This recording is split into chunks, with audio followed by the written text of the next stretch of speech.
Hello സുഹൃത്തുക്കളെ, നമ്മളിന്നിപ്പം ഉണ്ടാക്കാൻ പോകുന്നതെന്ന് പറഞ്ഞാൽ കോഴിക്കോട്ടാണ്. നമ്മുടെ നാട്ടിലൊക്കെ എല്ലാവരും ഉണ്ടാക്കിയിട്ടുള്ള ഒരു വിഭവമാണ്. നമുക്കതിന് വേണ്ടത് അരിപ്പൊടിയാണ് വേണ്ടത്. അരിപ്പൊടി ഉണ്ട് ഇവിടെ. അരിപ്പൊടി ഇല്ലെങ്കിൽ നമ്മുടെ നാട്ടിലാണെങ്കിൽ പച്ചരി കുതിർത്തിട്ട് നമ്മൾ പൊടിച്ചെടുത്തിട്ട് ഉണ്ടാക്കാറുണ്ട്. അതിനൊരു നല്ല ടേസ്റ്റ് ഉണ്ട്.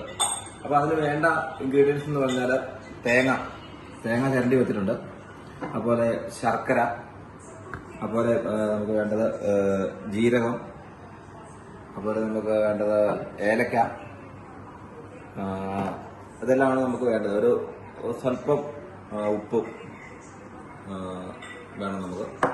ആദ്യം നമുക്ക് ഈ അരിപ്പൊടി നന്നായിട്ട് കുഴച്ചെടുക്കണം. ഒരു പൊടിക്ക് ഉപ്പിട്ടിട്ട് നന്നായിട്ട് കുഴച്ചെടുത്ത് കഴിഞ്ഞിട്ട് നമുക്ക് അതിനു മുമ്പായിട്ട് നമുക്ക് ഈ തേങ്ങ ശർക്കരയൊക്കെ ചീകി അതിൽ അല്പം ജീരകവും അതുപോലെ തന്നെ ഏലക്കായും ഇട്ട് പൊടിച്ച് നന്നായിട്ട് മിക്സ് ചെയ്ത് വെക്കണം. എന്നിട്ട് നമ്മൾ കുഴച്ച് വെച്ചിരിക്കുന്ന അരിപ്പൊടി ബോളായിട്ട് ഉരുട്ടിയെടുത്ത് അതിനകത്ത് നമ്മൾ ഈ ശർക്കരയും തേങ്ങയും മിക്സ് ചെയ്ത് നമ്മൾ വെച്ചിട്ട് ശരിക്കും ഉരുട്ടി അതിൻ്റെ കവർ ചെയ്ത് ആവി കയറ്റിയാണ് ഇത് നമ്മൾ ഉണ്ടാക്കുന്നത്. അപ്പോൾ നമ്മൾ ഇത് ഉണ്ടാക്കിയിട്ട് വരാം. Thank you.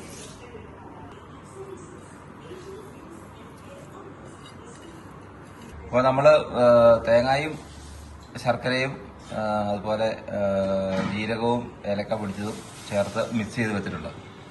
ഇത് നമുക്ക് അടുപ്പേ വെച്ച് ഒന്ന് വരട്ടി എടുക്കാവുന്നതാണ് കേട്ടോ, ശർക്കരയും തേങ്ങയും കൂടെ. അപ്പം കുറച്ചൊരു ടേസ്റ്റ് കിട്ടും.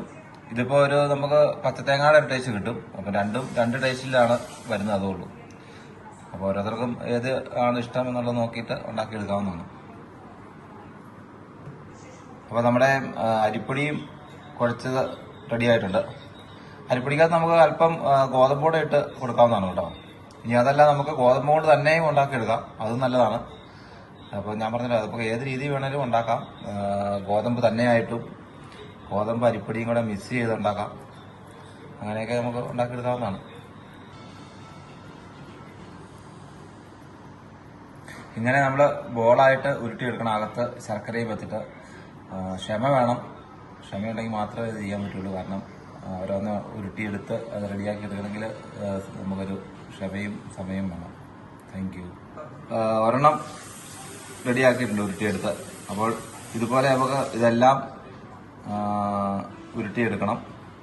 ഉരുട്ടിയെടുത്തിട്ട് ആവി കയറ്റണം. അപ്പോൾ ഉരുട്ടിയെടുത്തിട്ട് വരാം. Okay, thank you.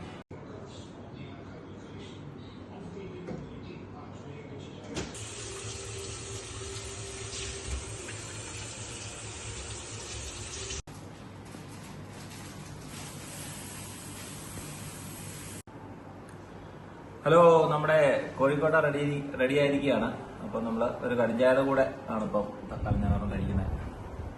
ടേസ്റ്റ് എങ്ങനെയുണ്ടെന്ന് നോക്കട്ടെ. അടിപൊളി. ഇതുണ്ടാവും ശർക്കരയൊക്കെ വെച്ച് എല്ലാം ഇതായിട്ടുണ്ട്. നല്ല ടേസ്റ്റ് ഉണ്ട്. ശർക്കര എല്ലാം നല്ല മെൽറ്റായി. ഒരു ദിവസം ഇരിക്കുവാണെങ്കിൽ ഇച്ചിരി ടേസ്റ്റ് ഉണ്ടാകും കേട്ടോ. ഫ്രിഡ്ജ് വെച്ചാൽ മതി ഇളകാതെ.